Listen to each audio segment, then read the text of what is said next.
Mais tout se passe à Washington, dans ce fameux Pentagone, où finalement ce sont les militaires et un ensemble d'entreprises qui sont présentées comme des entreprises libérales, mais c'est une pure mystification, sont des entreprises d'armement. Je pense à Monsanto, je pense à Disney, Hollywood, Lockheed Martin. Ce sont des entreprises d'armement, Boeing. En réalité, nous sommes soumis de manière tout à fait puissante à cette domination impériale, impérialiste. Et quand on se pose la question de l'Union européenne, la question de la souveraineté, je pense qu'il faut ne pas négliger cet empire qui, à mon avis, englobe bien des problèmes. Quand on évoque la mondialisation, elle a une dimension technique. C'est le jet, c'est le téléphone, c'est Internet. Mais il y a le mondialisme. Et le mondialisme, comme le libéralisme, c'est une idéologie qui est celle d'un monde unipolaire, contre lequel nous devons bien sûr nous battre de manière acharnée, parce que ça signifie l'implosion des classes moyennes, la destruction de nos cultures, la mise en esclavage, la paupérisation généralisée avec le système de l'oligarchie, et cela, bien entendu, ça doit être, à mon avis, au cœur des réflexions politiques qu'il convient de conduire ensemble, le MPEP, bien sûr, et d'autres organisations, je pense. Merci beaucoup. Alors, tu me voyais opiner comme ça tout à l'heure quand tu parlais de souveraineté nationale. En réalité, la nation, c'est une définition qu'on donne. C'est-à-dire que pendant très longtemps en France, par exemple, la nation, elle avait été définie comme l'ensemble des propriétaires, puisqu'il était bien connu qu'il n'y avait que ceux qui possédaient quelque chose qui avaient intérêt à les défendre. Donc, c'est pas automatique que la souveraineté nationale, ce soit aussi la souveraineté populaire. Il n'y a qu'à voir en France, il y a un débat sur le droit de vote des étrangers. Est-ce qu'ils font partie de la nation, est-ce qu'ils ne font pas partie de la nation? Donc c'est une définition qui est à réactualiser. Et ce n'est que la Ve République qui définit effectivement la nation comme l'ensemble des citoyens français. Donc souveraineté nationale, c'est pas la fin de toute chose. Moi je préfère qu'on dise souveraineté nationale, populaire, pour bien ou populaire nationale, peu importe. Mais je pense que c'est pour nous important d'associer les deux termes. Après, est-ce que la souveraineté nationale, c'est la fin de toute chose? J'en suis pas sûre, parce que tant que le peuple n'est pas éduqué, avec des guillemets en sens d'éducation populaire, il peut être manipulé par les médias. Avant que la France n'entre dans l'UE, et tant qu'elle avait sa souveraineté nationale, est-ce pour autant qu'il y avait une meilleure répartition des richesses? Est-ce pour autant qu'il y avait une plus grande égalité sociale? Est-ce pour autant? Bien sûr que non. Donc il ne faut pas non plus qu'on donne l'illusion qu'il suffirait de récupérer la souveraineté nationale pour que tout d'un coup le capitalisme s'effondre et que pour tout d'un coup on puisse effectivement redonner le pouvoir au peuple, y compris quand il vote, le peuple des fois il peut être abusé. Alors après je ne reviendrai pas sur ce que vous venez de déclarer, j'adhère à 100% avec le fait qu'on ne peut pas aujourd'hui mener une politique sans dénoncer l'empire américain et tous ses alliés, et puis surtout le capitalisme mondial. Après, je voulais revenir maintenant sur ce que tu disais, Jacques. Quand tu as donné les chiffres, tu as dit 15% des électeurs qui ont voté au moment des européennes se sont déclarés 15% contre l'UE, 8% ont déclaré l'UE ne m'intéresse pas. Pour moi, ça fait quand même pas une majorité de gens qui se sont prononcés contre l'Union européenne. Il y a eu un sondage récent qui montre que quand on interroge les Français, aujourd'hui, il y en a, je ne sais plus, je crois que c'était moins de 30% qui déclaraient vouloir sortir de l'Union européenne et de l'euro. Alors effectivement, il y a le poids des médias, il y a le pouvoir de l'UMP ou de l'UMPS comme on veut, etc. Et donc on a un gros travail d'explication à mener pour expliquer qu'effectivement l'Union européenne est un instrument mis en place par les classes dirigeantes, par les capitalistes, et que c'est effectivement contre le capitalisme et ses outils, dont l'Union européenne, mais dont l'OMC, dont l'OTAN, etc., qu'il faut lutter. Moi, j'aimerais bien qu'à chaque fois, on mette bien l'accent sur les deux aspects. Par contre, sur l'abstention, je ne suis pas tout à fait d'accord ni avec Jacques ni avec ce que vous venez de dire, parce qu'il il y a un sondage qui a été fait au moment des européennes sur les abstentionnistes, et en gros, à 1 ou 2% près, si les abstentionnistes avaient voté, ils auraient voté de la même façon que les gens qui se sont exprimés. Alors effectivement, la question est de se poser, pourquoi ne vont-ils pas voter? Parce qu'ils se sentent complètement abandonnés. Et il y a un très bon bouquin que je vous conseille, qui vient de sortir, de Christophe Guilluy, sur la France périphérique, comment on a sacrifié les classes populaires, et qui montre qu'effectivement, la mondialisation aboutit à une disparition des classes moyennes, parce que le capitalisme mondial n'en a pas besoin. Vous avez des gens hyper formés, hyper etc., qu'on retrouve notamment dans les centres des grandes métropoles, qui sont, alors ils parlent de bobos, ils parlent de, etc., qui sont en fait le monde, la classe politique actuelle. Tout en bas, vous avez une main-d'œuvre de moins en moins formée parce qu'ils n'ont plus besoin d'intermédiaires. Et puis on a rejeté dans les marges lointaines ces classes moyennes qui sont précisément ces classes moyennes paupérisées qui ou s'abstiennent ou votent Front National parce que ce sont les laissés pour compte de la mondialisation et les abandonnés. Par contre, je ne comprends pas pourquoi on insiste tant sur le fait qu'il n'y aurait pas de danger fasciste en France. Parce que le programme de 1920 de la NSDAP, c'est le Parti national socialiste des ouvriers allemands, on va appeler parti nazi, il avait des revendications sociales. Et il y a eu toute une ambiguïté du parti nazi au départ, qui était en même temps national et socialiste. Et la nuit des longs couteaux, avec l'élimination de Reune et l'élimination des SA, c'est en particulier l'élimination de la composante des chômeurs, etc., qui avaient adhéré au parti nazi sur la base d'un parti, je mets bien des guillemets, qu'ils croyaient être socialiste, et qui revendiquait, après la Révolution nationale, la Révolution sociale. Donc, moi je pense, effectivement, les électeurs, c'est ce que dit Guilluy d'ailleurs, il dit que si le discours de Marine Le Pen a évolué, c'est pas tant parce qu'elle a voulu faire évoluer son discours, mais parce qu'elle veut représenter son nouvel électorat. N'empêche qu'au Front National, il reste une mouvance qui est une mouvance traditionnelle de l'extrême droite. Et moi je dis méfiance, tant que les classes dirigeantes n'en ont pas besoin, qu'elles peuvent s'appuyer notamment sur le Parti Socialiste, elles n'auront pas recours à ce parti-là. Moi je ne donnerai pas les clés du pouvoir à Marine Le Pen, parce que je me méfierai. Et dernier point, Jacques, tu dis, les gens ils se méfient des partis politiques, mais que ceux de gouvernement. J'en sais rien parce qu'on leur pose jamais la question. N'empêche que le Front National, il se présente comme le mouvement Bleu Marine.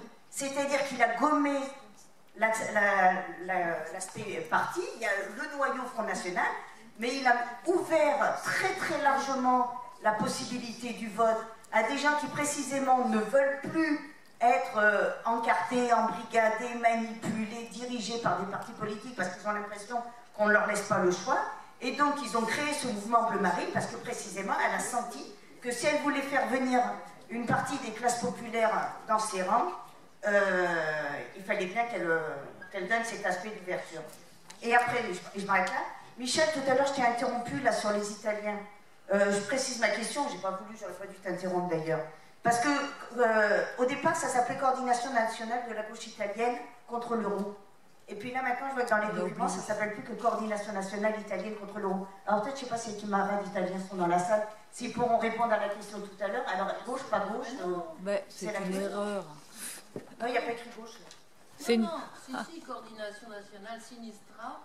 Contre euro. En tout cas, moi, c'est la gauche. Oui, mais moi dans mon document, il y a écrit Coordination nationale italienne, il n'y a pas écrit. Oui, c'est une erreur, c'est pas un signe politique.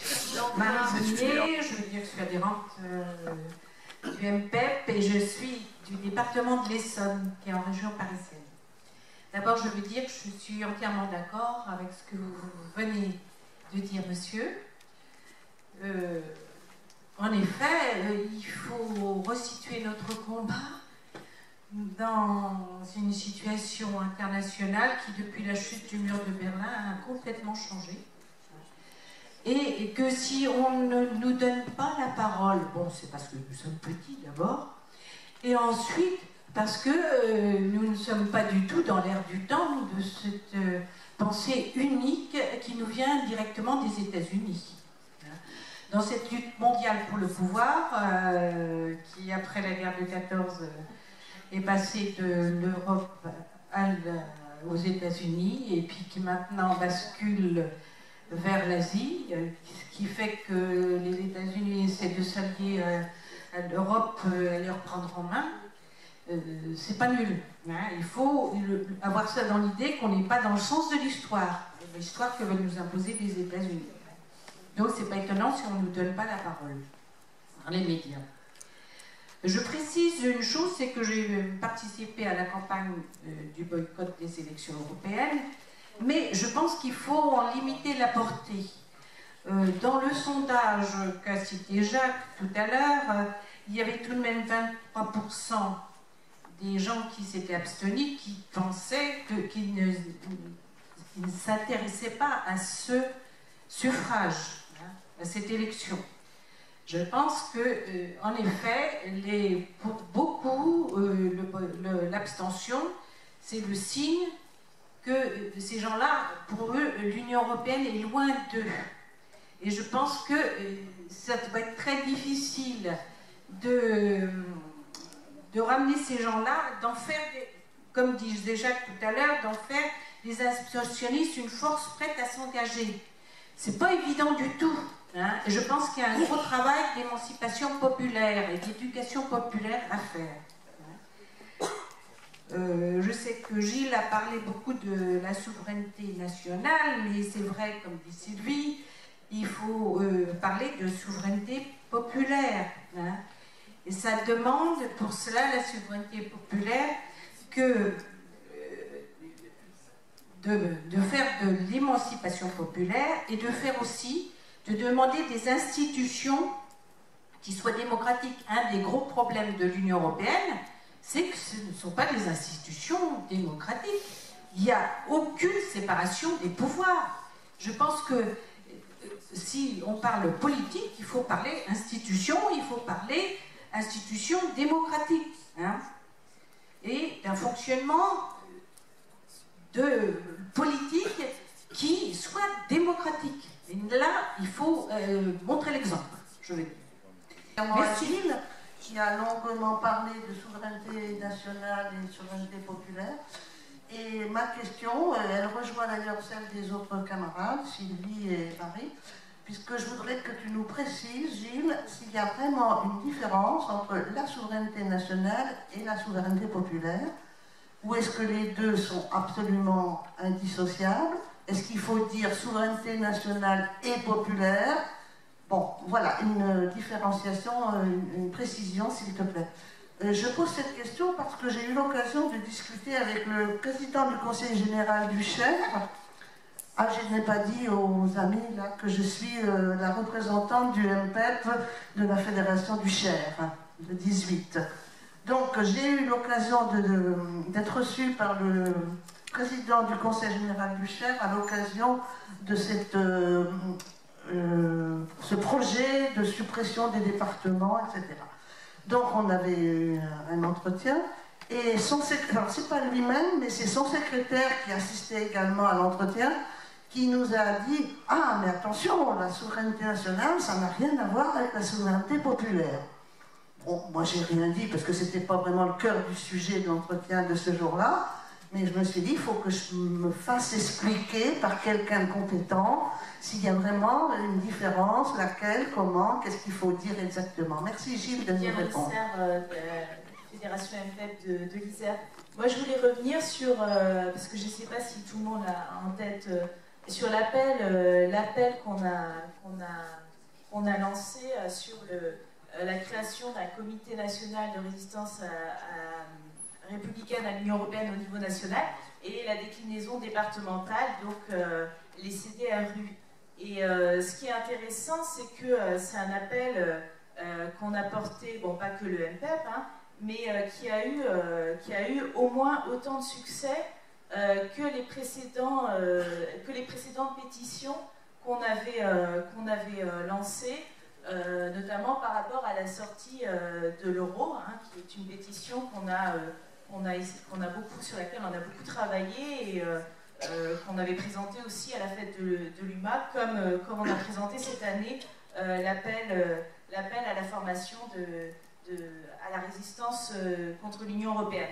Or, il y a au moins deux différences fondamentales. C'est que d'abord, ce n'était pas une pétition, c'était un appel à faire quelque chose ensemble. Et donc, forcément, ça a un peu plus trié les signataires, puisque c'est autre chose, c'est une chose de signer une pétition, c'est autre chose de signer un appel quand même à faire quelque chose. Et puis, l'autre différence importante, c'est que on l'a lancé dans le cadre d'une campagne de boycott. Donc on a exclu de fait tous ceux tous les militants ou tous ceux qui avaient l'intention de voter pour un parti qui se présentait aux élections européennes. Donc en fait, on a exclu la très grande majorité de nos contacts habituels, et notamment de ceux qui ont pu signer la pétition pour la sortie de l'euro, où on sait qu'on a eu beaucoup de signataires, par exemple du parti de gauche, et c'est des gens qui ne pouvaient absolument pas signer l'appel de cette année. Et donc c'est pour dire que ce vivier finalement de signataires, dont certains, on est toujours en contact, on continue à le recontacter, certains ont confirmé leur volonté de faire quelque chose, est très important pour nous parce qu'il n'a jamais été d'aussi bonne qualité, au sens où il n'a jamais été aussi en cohérence avec les objectifs du MPEP. Et donc c'est très important pour nous d'appuyer nos combats futurs sur cette base-là.